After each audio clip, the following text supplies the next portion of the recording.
Buenas tardes a todos y todas, bienvenidos a un conversatorio de la librería Buen Salvaje.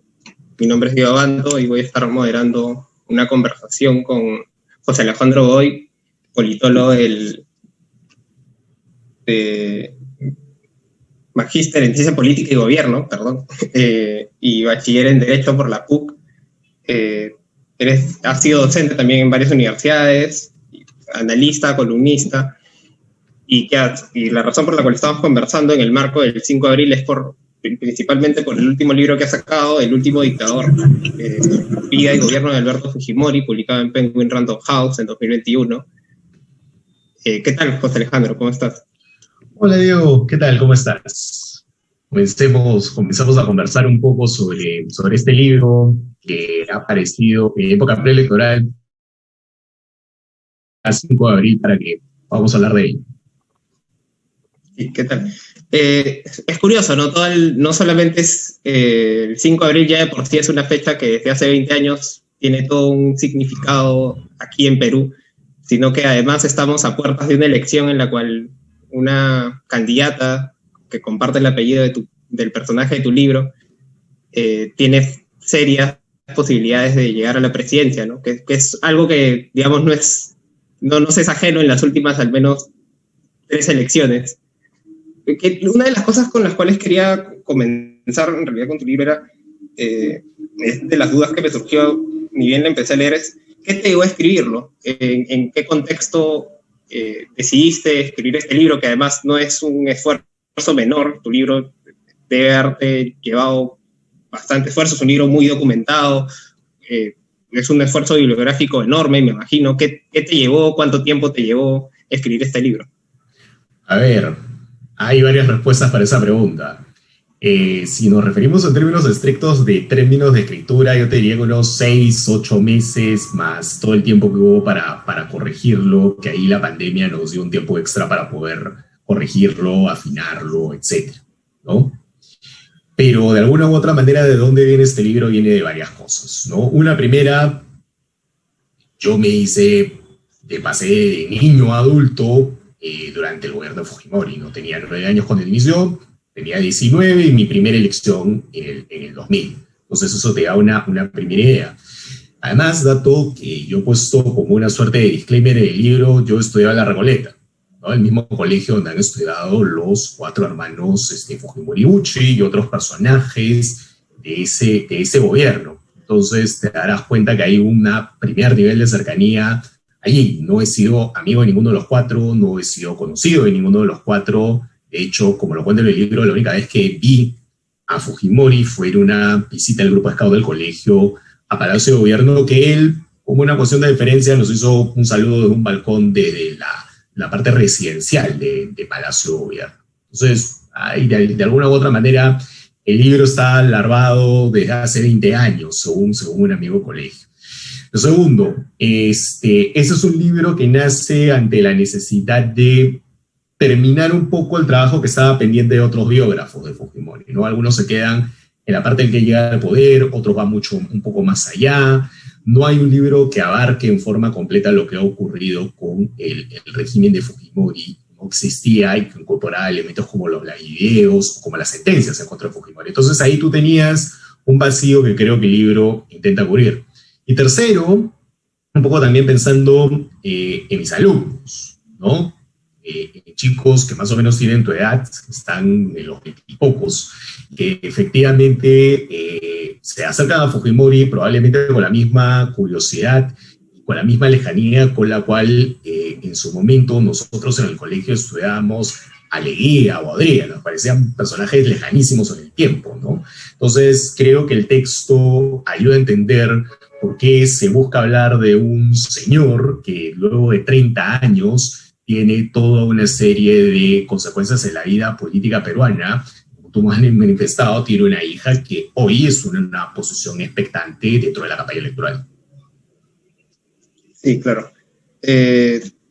Y de hecho, hablando un poco de los méritos que encontré en el libro, algo que me parece ha permitido que el libro se disfrute de la manera en la cual creo yo se disfruta la lectura, es precisamente el hecho del tiempo que ha pasado desde Fujimori, desde la mayoría de textos que se han escrito sobre Fujimori, ¿no?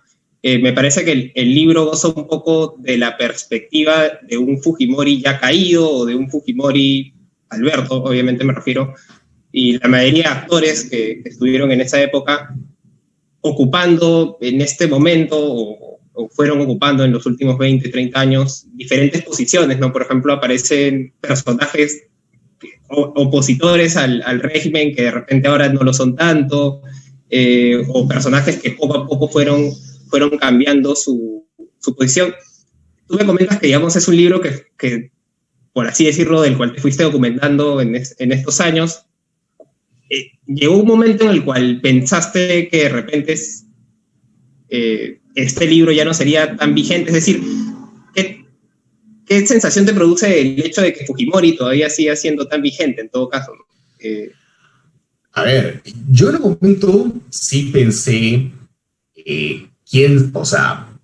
pensé que el libro iba a interesar, pensé que el texto obviamente iba a interesar porque, vamos, de alguna u otra manera, si hablamos en términos de historia contemporánea, Velasco y Fujimori son, digamos, los dos grandes personajes autoritarios que han marcado la vida del Perú contemporáneo para bien y para mal, ¿no? Entonces, digamos, son personajes que se discuten todo el tiempo, por lo menos en redes sociales y por lo menos en un ámbito académico, un ámbito universitario. O sea, digamos que había la intuición de que efectivamente un texto sobre Alberto Fujimori iba a interesar, ¿no? Y claro, creo que al momento de irlo escribiendo, de ir redactando el texto, me voy dando cuenta de que efectivamente de lo que tú acabas de mencionar, ¿no? O sea, hay todo un cúmulo de personajes que han sido como una suerte de elenco estable de la política peruana y que van apareciendo acá, ¿no? Desde expresidentes, ¿no? Como Toledo, Alan García, Ollantumala, por momentos incluso aparece en algún instante Kuczynski, o por lo menos fíjate que 4 de nuestros últimos presidentes y el propio Sagasti aparece en una parte, ¿no? Entonces, te das cuenta que por lo menos varios de nuestros últimos expresidentes de alguna u otra manera tienen una ligación. En otros casos, candidatos presidenciales, ¿no? O sea, aparte de Keiko Fujimori, una persona de la cual se habla mucho en este libro es de Hernando de Soto, ¿no? Y Hernando de Soto tiene un papel, por momentos, importante en algunas partes de este texto, y no precisamente importante en términos que lo beneficia.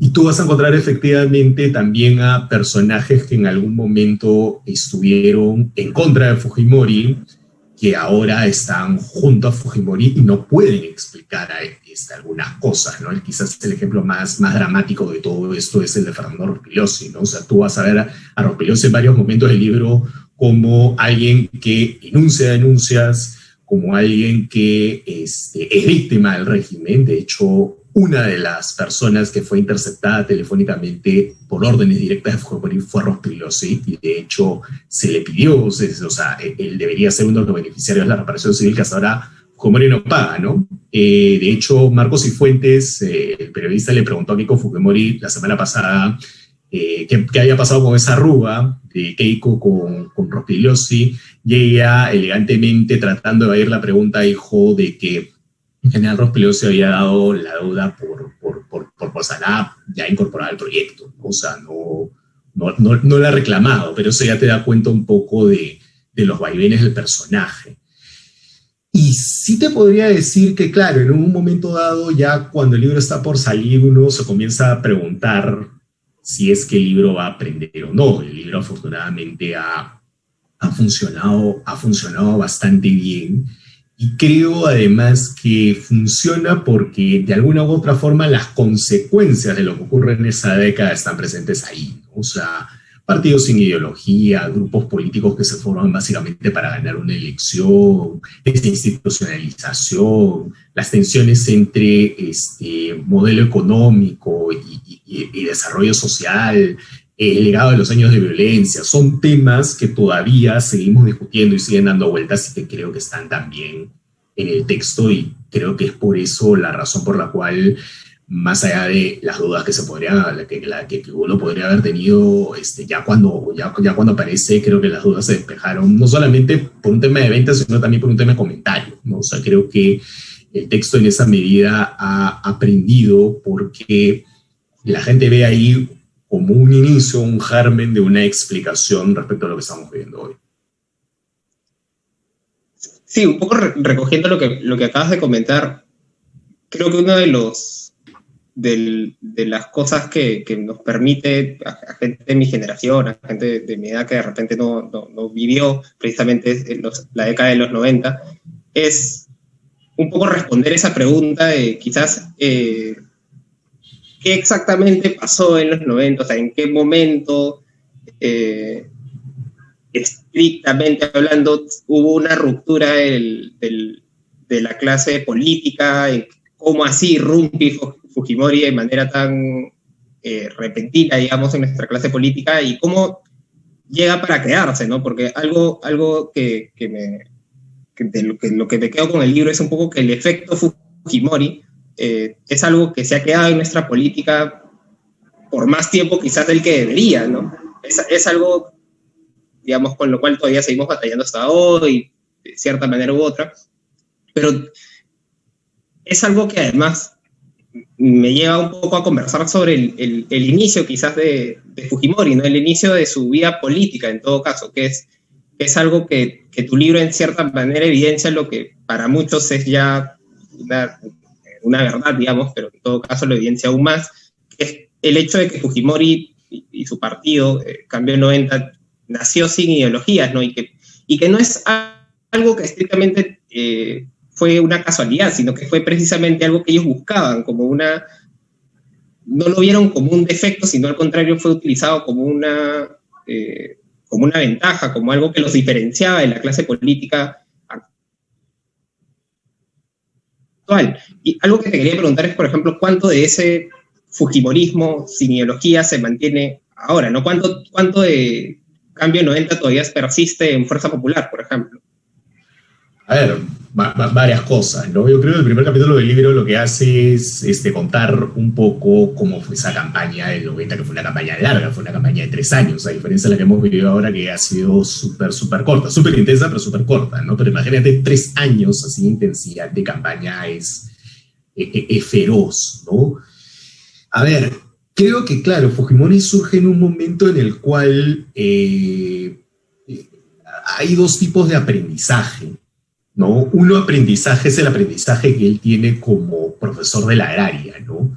Y claro, cuando tú estás en una universidad pública en los años 80, donde tienes un montón de bandos ideológicos dando vueltas, tú para ser elegido rector tenías 2 caminos. Un camino era convertirte en alguien preso, prisionero de alguno de los bandos, y adscribir una ideología muy clara, muy precisa, y la otra, que es la que hace Fujimori, que luego ejecuta, es prácticamente tratar de quedar bien con todos y luego ir reacomodando tus alianzas y no tener ningún compromiso ideológico con nadie, ¿no?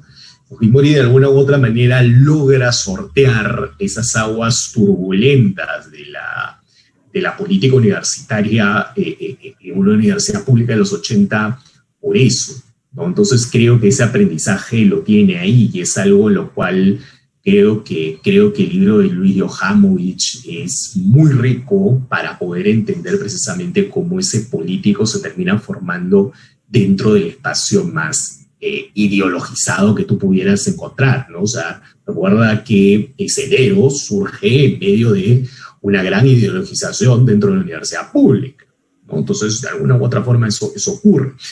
Y luego creo yo que Fujimori es lo suficientemente hábil como político ya en campaña en darse cuenta que de alguna u otra forma las ideologías vistas como cruzada no iban a ganar una elección, ¿no? Izquierda Unida tiene una crisis muy fuerte, producto de sus tensiones internas y de la caída del muro de Berlín. El APRA estaba súper desgastada luego de 5 años del primer gobierno de Alan García. Y Vargas Llosa, y eso también se cuenta en el libro, creo que comete el error de creer que la gente iba a votar por su proyecto, por su programa, y que tenían que endosar ciertamente un programa muy liberal en lo económico y muy liberal en lo político. Entonces creo yo que Fujimori llega un poco como una suerte de personaje que viene a decir, yo no te traigo ideología, yo quiero tener de repente algunas soluciones concretas y vagas a la crisis, y probablemente eso está ahí.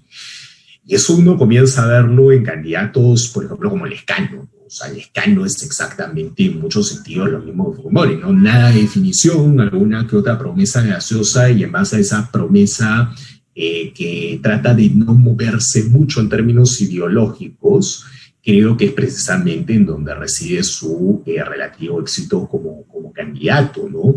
Y creo que el fujimorismo se ha dado cuenta de ello, por lo menos en esta elección, no solamente a pegarse a Alberto, sino también la propia Keiko Fujimori ser muy, muy, muy concreta en sus ofertas, sobre todo en las últimas semanas, y en donde además dejan un poco de lado, y ahí creo que le ha ayudado un poco la presencia de López Aliaga, ese conservadurismo religioso y duro que existía en el fujimorismo del 2016 al 2019. No es que no exista ahora, o sea, es muy evidente que Keiko, por diversas razones, es una persona súper conservadora en lo religioso, súper conservadora en valores, pero al lado de López Aliaga y aparece un tanto más moderada, ¿no? Y no tiene ese espíritu de cruzada que creo que sí en un momento dado Fuerza Popular tuvo, sobre todo del 2016 a 2019. Entonces, de alguna u otra manera, como regresar un poco a la raíz, ¿no? No es que Fuerza Popular haya sido así todo el tiempo, sino es un poco regresar un poco a esa raíz, no solamente en la reivindicación del gobierno del padre, sino también en ese estilo de no ser tan precisos, aunque ella por lo menos sí se atreve a decir cosas que el padre no decía, ¿no? O sea, el fujimorismo no se adscribiría a términos de izquierda o derecha, ¿no? Ella sí dice, nosotros somos de derecha, de centro derecha, pero de derecha. No, yo creo que ella sí puede articular ese discurso. Fujimori, no, el papá no podía hacerlo.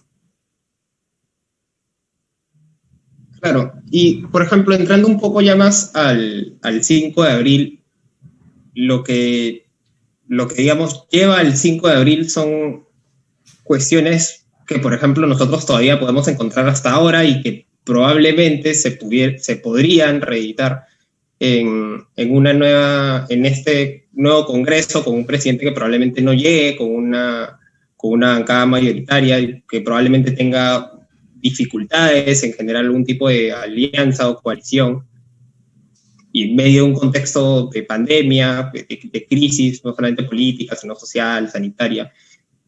Una de las cosas que me generaba curiosidad era precisamente cuánto de lo que se decía, de lo que tú describías el 5 de abril del 92, se podrían decir también del 5 de abril del 2021, digamos, o de tantas fechas que todavía seguimos teniendo, ¿no? ¿Crees que es así? O sea, ¿crees que podríamos ahora reeditar un 5 de abril? ¿Se podría dar? Yo creo que es mucho más difícil hacer un 5 de abril y creo que está un poco contado en el texto porque, ¿no? O sea, si bien Fujimori en ese momento tuvo una gran aprobación popular, de alguna u otra manera esa aprobación popular estaba condicionada a que hubiera un cierto retorno a la normalidad, una cierta ruta. No es que la gente le estaba endosando propiamente un cheque en blanco, o sea, le decía sí, 85% a favor del golpe, pero el 71% decía que no gobernara permanentemente de esa manera, ¿no? Con lo cual eso te da una idea un poco de los límites internos, pero creo que sobre todo el límite internacional es muy fuerte, ¿no? O sea, finalmente la comunidad internacional interpretó con acierto, a mi modo de ver, que lo que estaba ocurriendo era un golpe de Estado. Y como era un golpe de Estado, lo iban a rechazar, le cortaron ayudas económicas al Perú, la pusieron en condicional, y bueno, pues de ahí es que Fujimori tiene esta salida en las Bahamas con ayuda de Hernando de Soto para crear el Congreso Constituyente Democrático, ¿no? Y lo presenta así en una asamblea de la OEA. Entonces, creo yo que, claro, hacer un golpe de Estado abierto o un golpe de Estado sutil como muchos interpretamos que ocurrió con Merino en esa semana de noviembre de 2020, pues creo que es ahora mucho más difícil, ¿no? Es muy evidente que la comunidad internacional te va a dar la espalda, ¿no? Pero sí es claro y es evidente que el resultado de la elección que vamos a tener el domingo sí te puede llevar a un choque de poderes del Estado tan o más fuerte como el que hemos tenido en estos 5 años, ¿no? O sea, porque hemos activado 2 bombas nucleares, ¿no?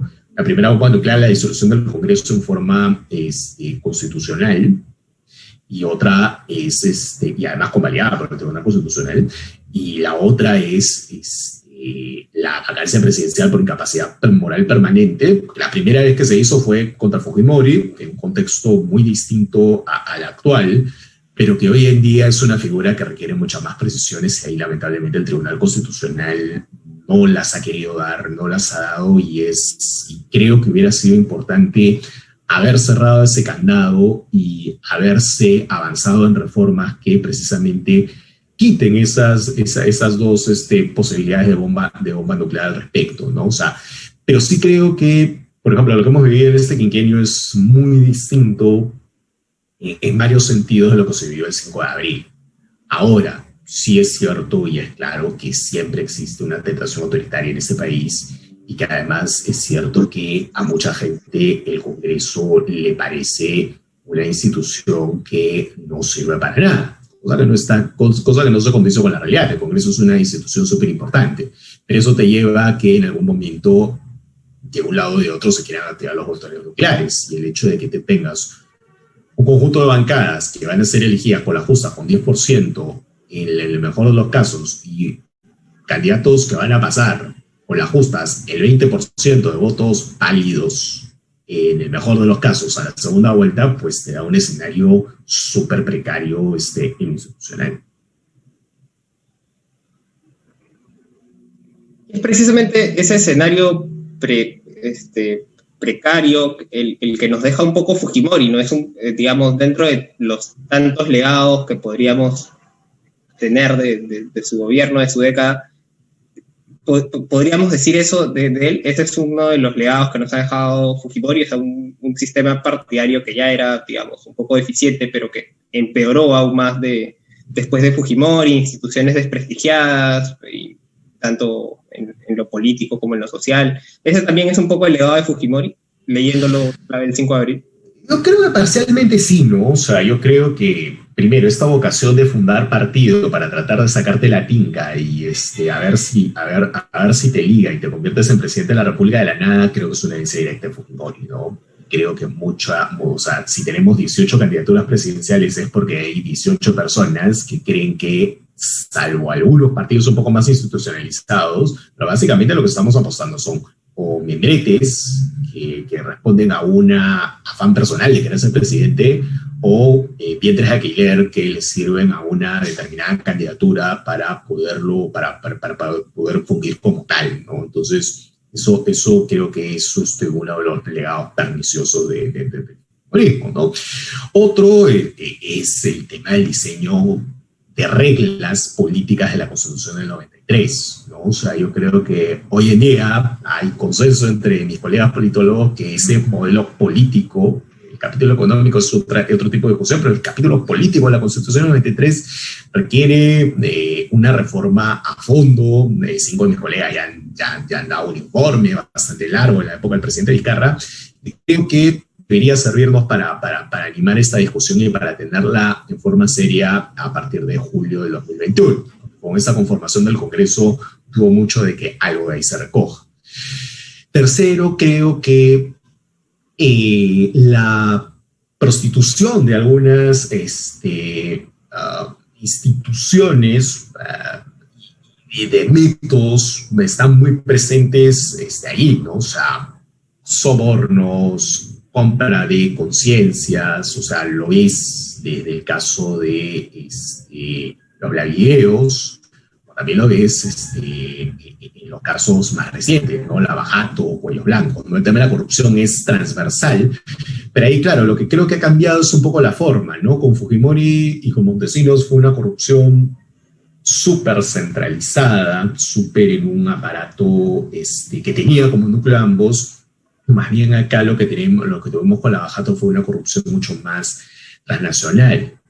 Y hay otras cosas que creo que tienen que ver con precisamente los fracasos de la democracia que vino después, de los 20 años siguientes, de poder desmontar mucho de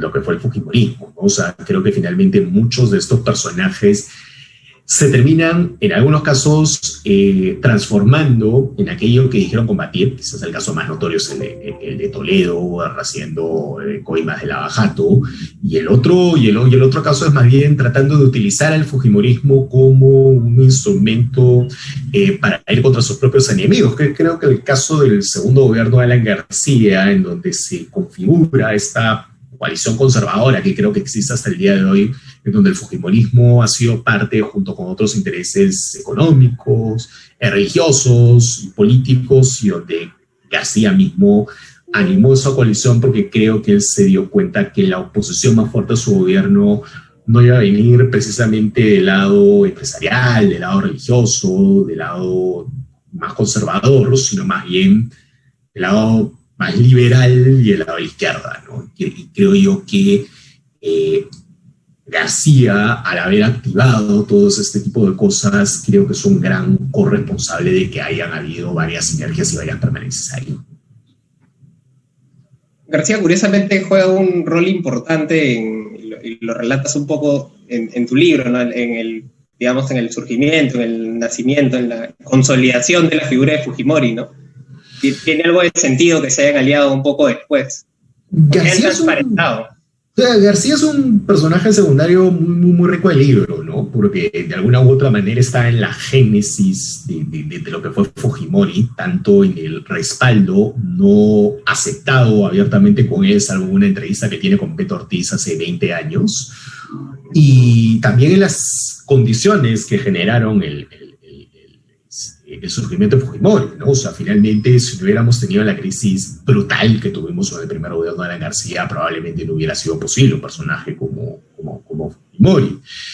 Y luego él aparece en varios momentos como opositor a Fujimori, y en otros momentos uno se comienza a preguntar qué rol jugó, ¿no?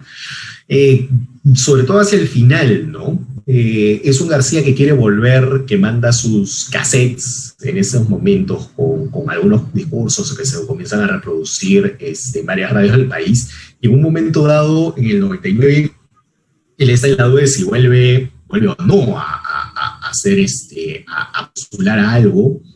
En un principio comienza él también además a criticar a la oposición, dice que es muy jurídica, que no critica el modelo económico, etc. Y en ese momento mucha gente que estaba en la oposición contra Fujimori decía, acá hay algo que no cuadra, ¿no? Y finalmente Fujimori, que no tenía lealtades con nadie y no tiene lealtades con nadie, salvo probablemente con su propia familia, y aún así, le saca una norma en la cual le impide postular en el 99. Entonces, creo yo que García es un gran secundario en el libro porque precisamente da cuenta de estas idas y venidas del mismo frente a este personaje, esa búsqueda además y ese amparo que le cobija el hecho de que tenga tanquetas en su casa un día como hoy para poderse asilar, a diferencia de lo que ocurrió la última vez, que no pudo asilarse, pues no había las condiciones para que él se pueda asilar.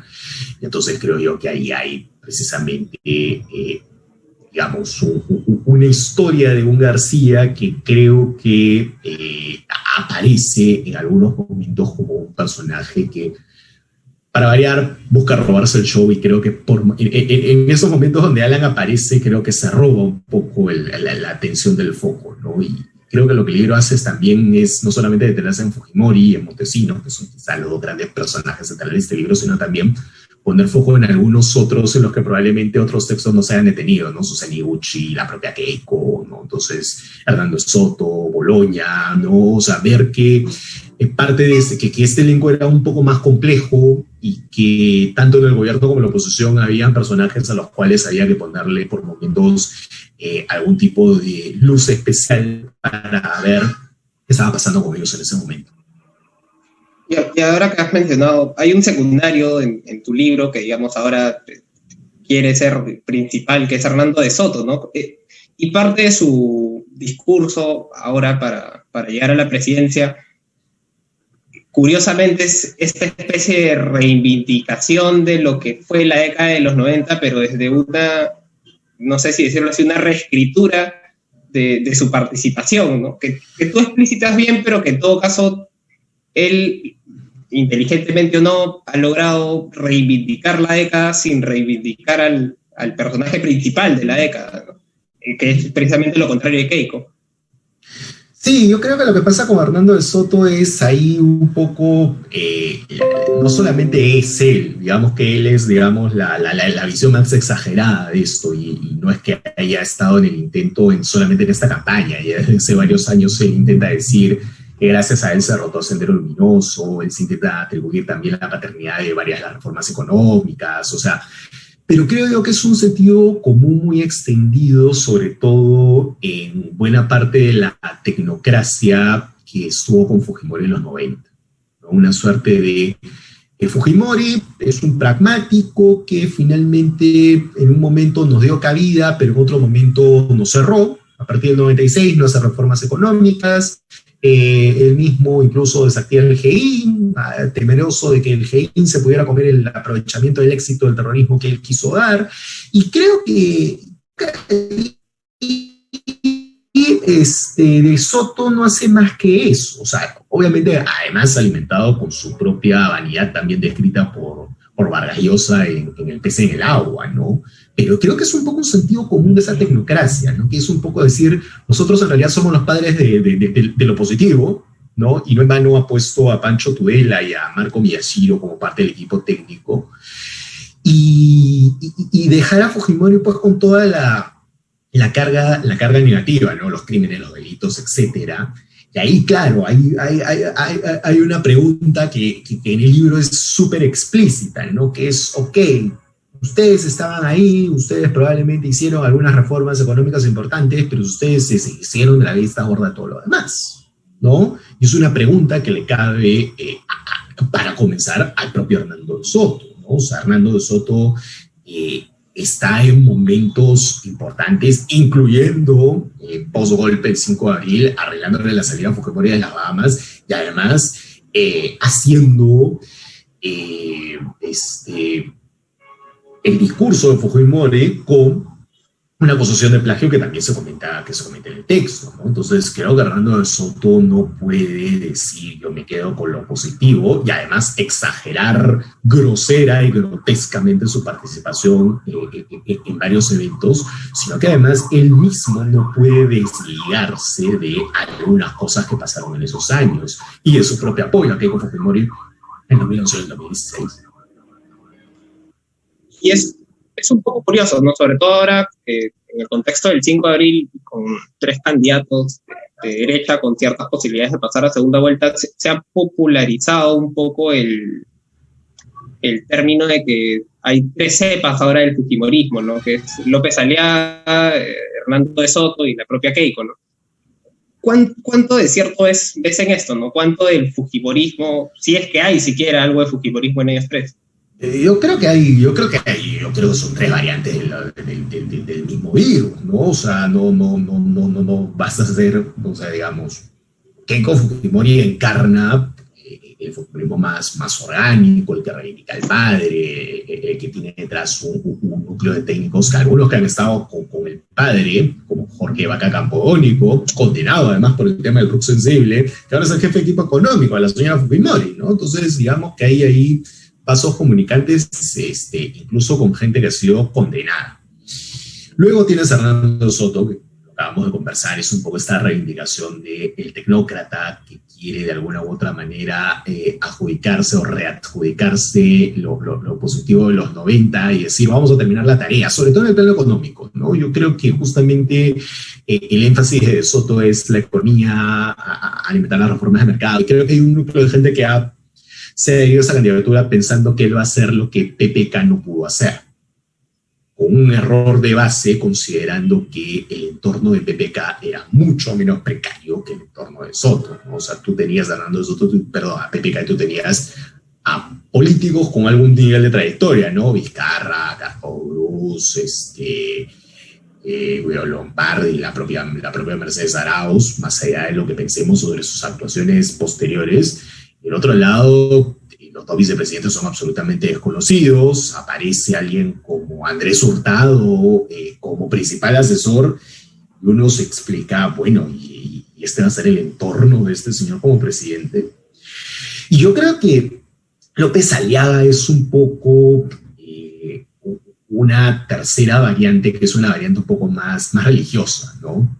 Creo que es un núcleo que ha estado muy cercano, la gente de López Aliaga, quienes están delante y detrás de su candidatura, quienes han estado muy cerca de el cardenal Cipriani y de las causas que él ha defendido por mucho tiempo, ¿no? O sea, tú ves el programa de López Aliaga y todo lo que dice López Aliaga es básicamente ir contra todo lo que Cipriani odiaba, ¿no? O sea, personas LGTBI, un rol subordinado a las mujeres, un espíritu de cruzada contra las universidades, un cierto liberalismo económico que en realidad esconde mercantilismo, y creo yo que básicamente es un poco ese núcleo que está alrededor de lo que hemos llamado antes coordinadora republicana, pero yo creo que es una coalición conservadora un poquito más amplia, que creo que ha estado detrás de esa candidatura y que encontró en este señor del Opus, con mucho dinero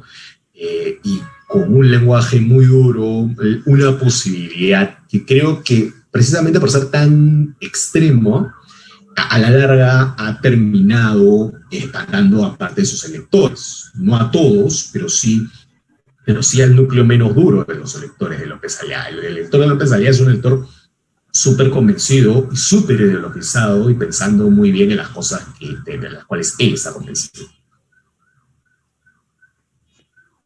Sí, curiosamente estaba pensando en el votante de López Aliaga, pero es un poco curioso porque un poco estas tres cepas, si queremos pensarlo así, del mismo virus, tienen un votante promedio similar, ¿no? Digamos, por no decir idéntico. Pero me preguntaba un poco qué dice eso de nosotros como sociedad, ¿no? Es decir, el fujimorismo nos ha dejado una herencia en la cual como sociedad aún no nos hemos podido librar. ¿Qué camino seguir frente a eso, ¿no? Si existe un movimiento antifujimorista, no sé si colocarlo como un bolsón electoral o como una fuerza política a tomar en cuenta, pero digamos existe la concepción de que en la época de Fujimori no fue lo que Fujimori dice que fue, o lo que sus seguidores dicen que fue, pero sin embargo el fujimorismo como tal persiste en nuestra sociedad y sus legados persisten todavía. ¿Qué dice eso de nosotros como sociedad?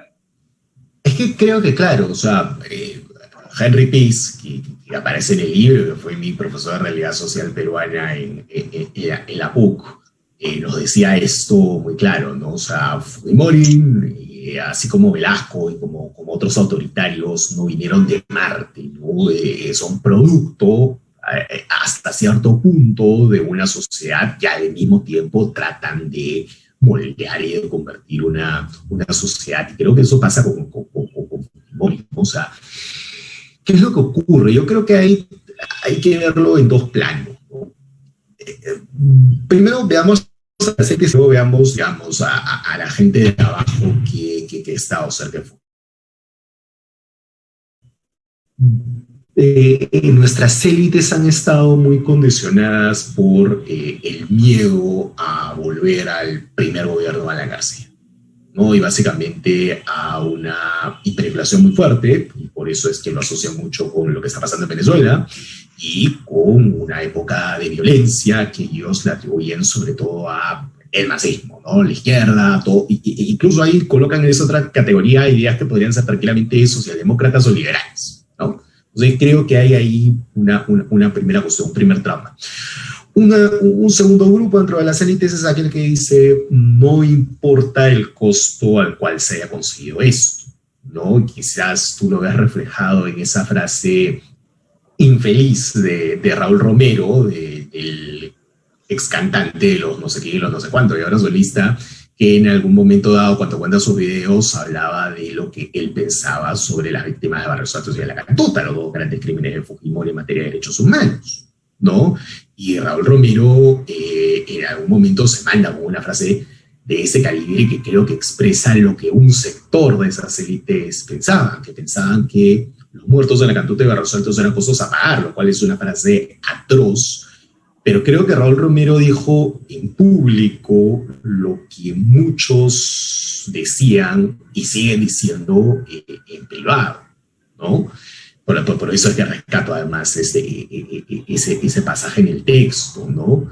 Y tercero, un grupo de gente que ha priorizado la variable del modelo económico por sobre todas las cosas, ¿no? Y que ha, en nombre de mantener cierta estabilidad macroeconómica, se ha metido a defender algo que en realidad le termina generando mucho daño a los partidarios libre mercado que otra cosa, ¿no? Esa asociación libre mercado con Fujimori es igual de perniciosa que la asociación libre mercado Pinochet en Chile, que por eso están cambiando de constitución también, ¿no? O sea, y creo que a la larga eso va a terminar pasando en el Perú, ¿no? Entonces creo que en términos de élites hay esta suerte de, primero, cuestión de pulsión, trauma con Alan, luego está esta cuestión de justificación de violaciones a los derechos humanos y de costos sociales de lo ocurrido en los 90, y tercero, una priorización de lo económico por sobre todas las cosas.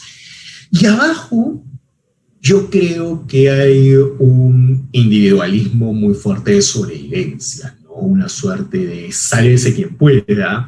Ese sálvese quien pueda, pues Fujimori empataba, ¿no? Porque terminaba creando una sociedad que era el culto al emprendedor, el culto a el sálvese quien pueda, el culto al empresariado de sobrevivencia, pero no mucho más que eso. Y al mismo tiempo, claro, en ese sector es donde cala más la idea de el Fujimori,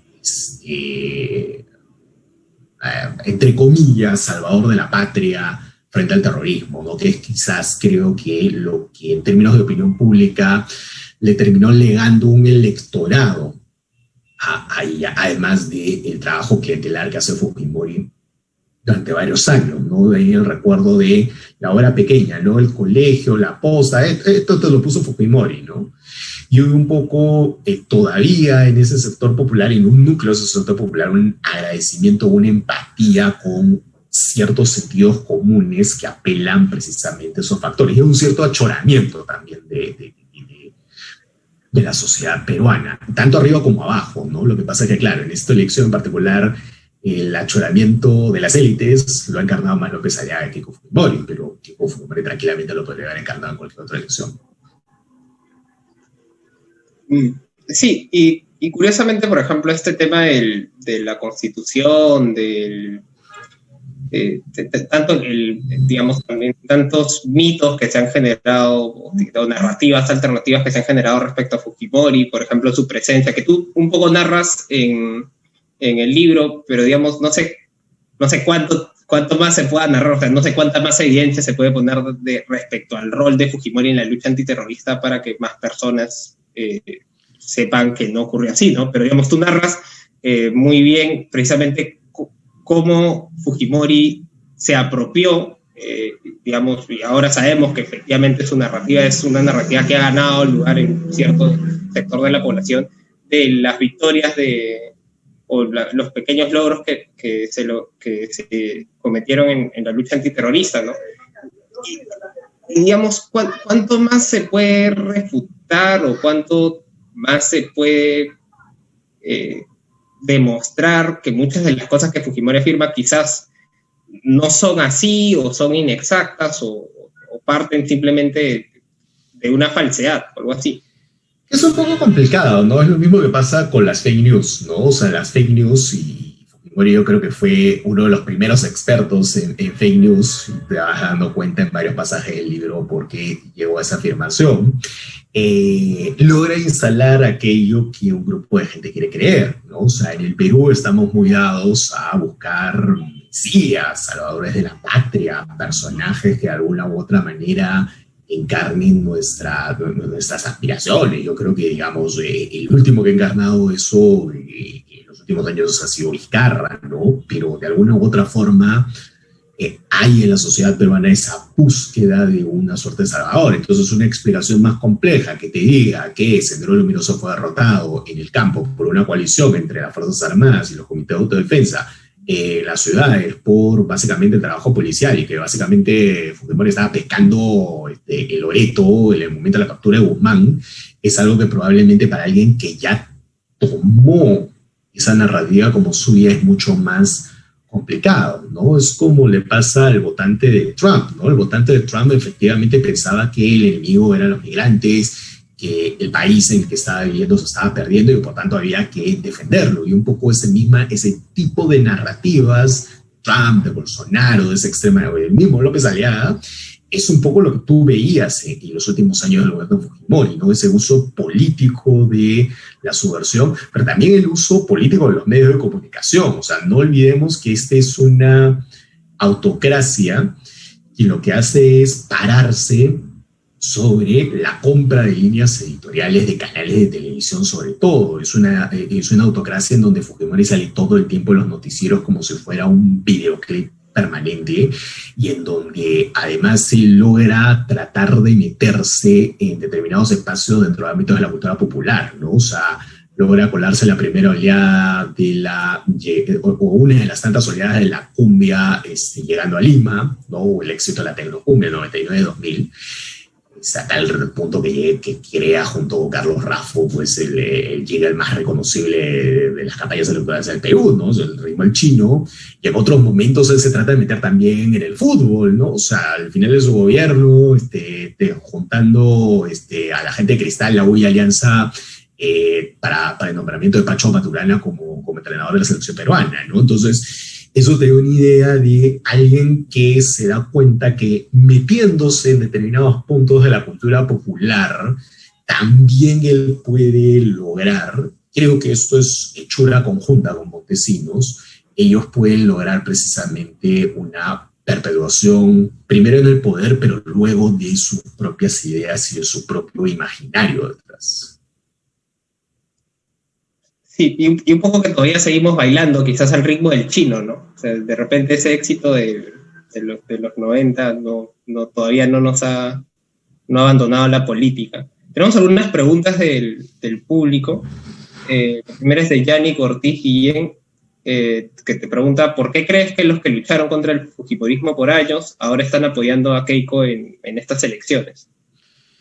A ver, yo creo que el caso no es que haya ocurrido en todos los casos, ¿no? Yo creo que hay un núcleo de gente que ha sido súper consecuente y desde que el primer hasta el último día ha mantenido esa oposición a Fujimori, y otra gente que luego en el camino fue distanciándose del régimen. Quizás el caso más prototípico es el caso de Carlos Ferreiro, ¿no? Que es alguien que comienza como congresista con Fujimori y luego termina en la otra orilla y distanciándose a través de varias votaciones. Es otro personaje secundario muy rico del libro.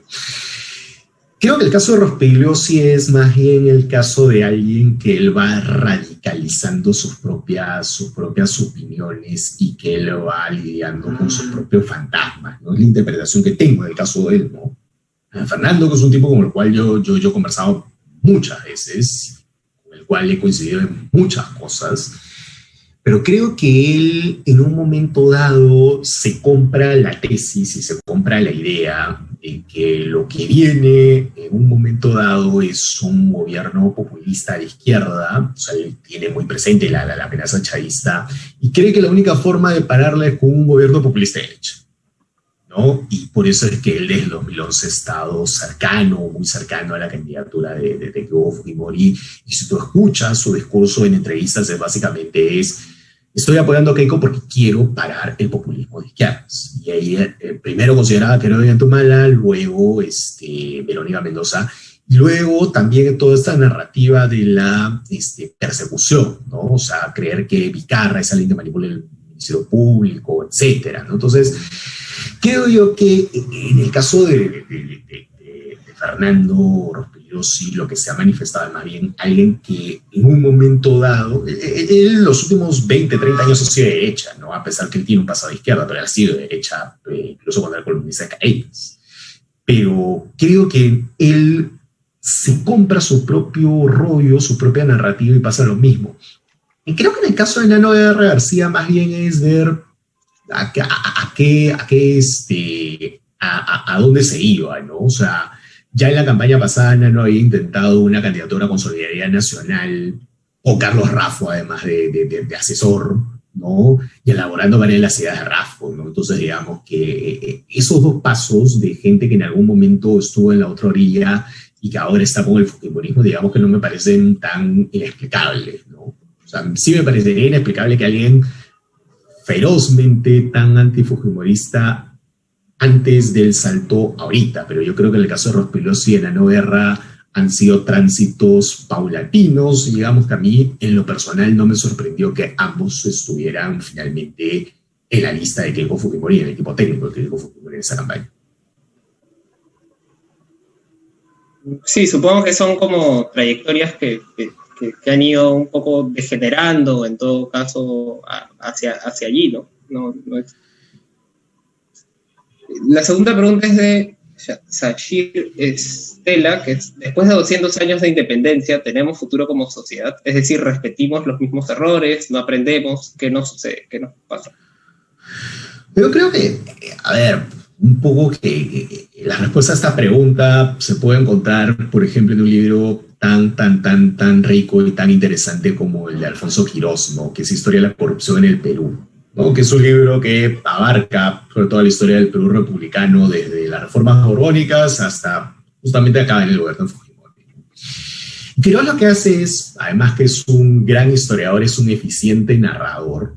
Construye esta narración de su libro a partir de una dicotomía que es muy interesante. De un lado, él presenta todos los casos de corrupción de determinadas épocas, le establece 8 épocas en particular de las cuales se va a detener, pero así como te presenta a los corruptos, te presenta también las historias de aquellos personajes que precisamente están buscando combatir la corrupción, que se vuelven emblemáticos, que quieren una sociedad mucho mejor, ¿no? Gente que es honesta, que en muchos casos muere pobre o muere olvidada, y en otros casos más bien mucho más recordada. Entonces, creo yo que en el Perú subsisten de los dos tipos de personas, ¿no? O sea, tú tienes gente que efectivamente quiere medrar del poder, que es abiertamente corrupta, deliberadamente corrupta, y hay gente que busca luchar consecuentemente contra la corrupción y busca desde cualquier orilla ideológica tejer un Perú mucho más sólido como sociedad, ¿no? Entonces, creo yo que tenemos ambas cosas, y lo que va a depender de alguna u otra manera de que este germen de alguna u otra manera que busca construir una sociedad mejor, algo que Carmen Maqueo y Alberto Vergara llaman espíritu republicano, pueda prevalecer, va a depender mucho de que haya continuidad en esto y que no solamente aparezca en determinados momentos. Lo que hemos tenido hasta ahora es que, claro, ese espíritu sale en momentos clave como las elecciones, como las segundas vueltas, como cuando hay un gobierno como el de Merino, como cuando hay algún tipo de atropello muy fuerte, ¿no? Mira las últimas marchas sobre género, mira las últimas marchas del orgullo que hubo antes de la pandemia, y de alguna u otra manera eso realmente de buscar construir una sociedad mejor va por ahí. Pero es una cosa que se activa y se desactiva muy rápido, y más bien lo que necesitarías es algo que la termine de encauzar y de institucionalizar un poco más. No necesariamente en un partido, probablemente ese germen está mucho más repartido. O sea, tú ves gente de izquierda, gente de derecha, gente de centro que comparte ese mismo ideal, pero precisamente lo que demuestra también el libro es un poco también esa dicotomía, ¿no? Es un poco qué pasa por momentos qué pasa con el dictador, con su núcleo, y por otros momentos qué pasa con la gente que se lo opone y que busca recuperar el sistema democrático y oponerse a los atropellos del régimen. Sí. Y algo que, una noticia, en todo caso, un lanzamiento que ha estado en el contexto actual es precisamente el libro de Alberto Fujimori, su libro, nuevo libro que quería saber qué opinas al respecto. O sea, obviamente, de repente siempre es necesario leerlo, pero digamos, se puede intuir un poco por qué lado, por qué narrativas va a abordar el libro, pero quería saber qué opinas respecto a ello, ¿no? ¿Qué crees que pueda traernos de novedoso el libro? Si algo, A ver, ¿sí?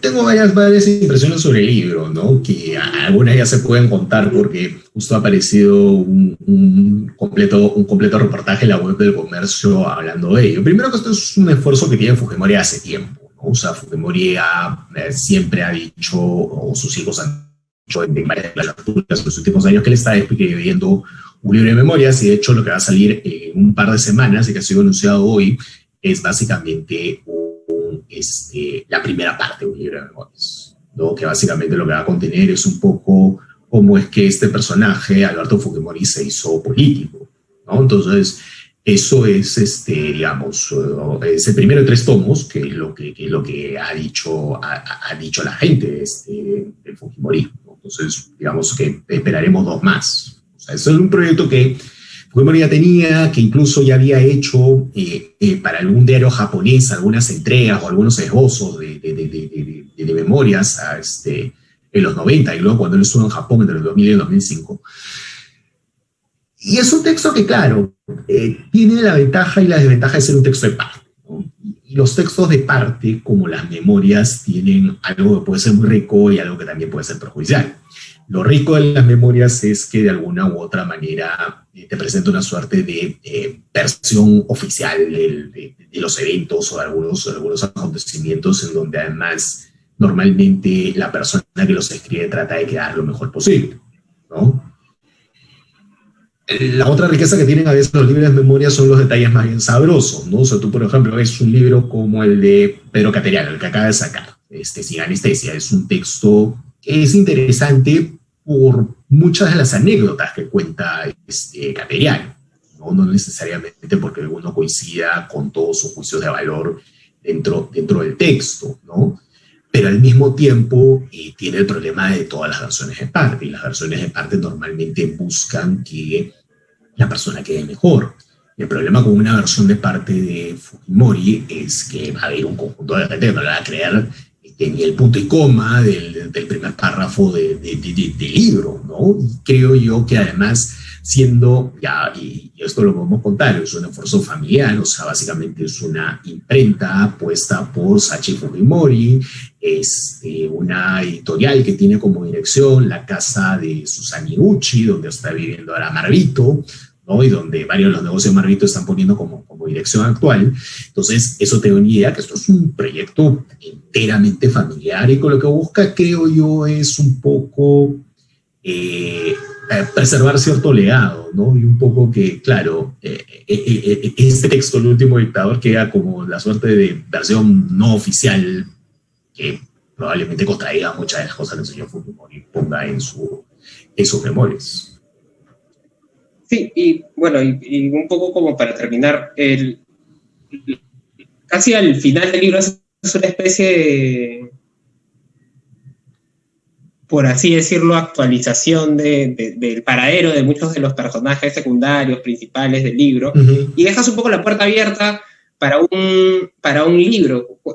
¿Podríamos esperar una especie de continuación espiritual del último dictador?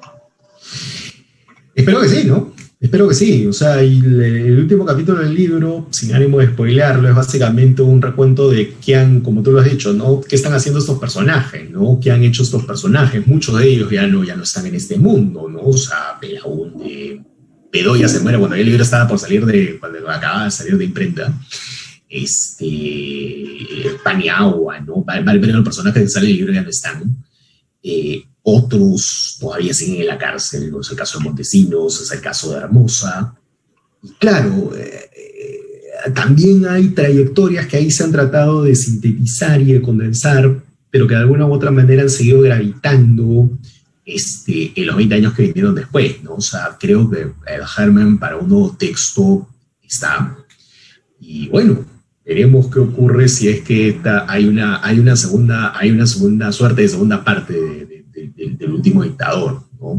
Pero por lo pronto, creo que este libro lo que trata de hacer es un poco, no solamente recordar los 90, no solamente acercarnos a esa década, sino también ver qué sacamos de la misma para no repetir las mismas cosas, los mismos defectos y las mismas barbaridades que se cometieron en los 90, ¿no? O sea, tener esta conversa contigo que me ha sido súper interesante, Diego, y te agradezco la misma de los amigos Buen Salvaje por organizarla. Un 5 de abril me parece que es súper significativa, porque finalmente estamos hablando de un sujeto que, por algo le estoy llamando en el texto el último dictador, o sea, fue nuestra última autocracia, y creo yo que hay que seguir sacando lecciones de la misma, porque todavía tenemos, como lo hemos conversado durante esta hora, hemos tenido toda una serie de legados muy, muy fuertes de esa década, de los cuales todavía no nos podemos desprender. Sí, sí, completamente de acuerdo. Bueno, José Alejandro, muchas gracias por la conversación. Muchas gracias también a la gente que está al otro lado. Recuerden que El último dictador y una serie de libros que están en la página de Buen Salvaje los pueden conseguir con un descuento especial. Y nada, la verdad es que recomiendo en serio mucho el libro. Me parece un libro muy sustancioso, muy nutrido, sobre todo de bibliografía. Es casi una enciclopedia para conocer, para quienes no conocemos, para conocer un poco más, y para quienes conocemos de repente algo, en ponerlo en contexto, en conocer un poco más del contexto, conocer un poco más de lo que sucedía antes respecto a la década. La verdad es que me parece un libro completamente recomendable. Leerlo y recomendarlo, conversar contigo en esta fecha también me parece que ha sido interesante. Dotarlo además de la perspectiva de una seguidora, bueno, no una seguidora, su hija, en realidad, tan cerca otra vez a una segunda vuelta, realmente como que nos da otra vez una perspectiva de cuánto hemos aprendido como sociedad. Yo creo que el último dictador se sitúa dentro de esos libros que ojalá nos permitan sacar lecciones como conjunto, ¿no? Miras en clave del bicentenario, que está tan cerca. Bueno, muchas gracias, José Alejandro, muchas gracias a la gente que está al otro lado. Con nosotros será hasta otra oportunidad. Buenas noches y buena suerte, esperemos.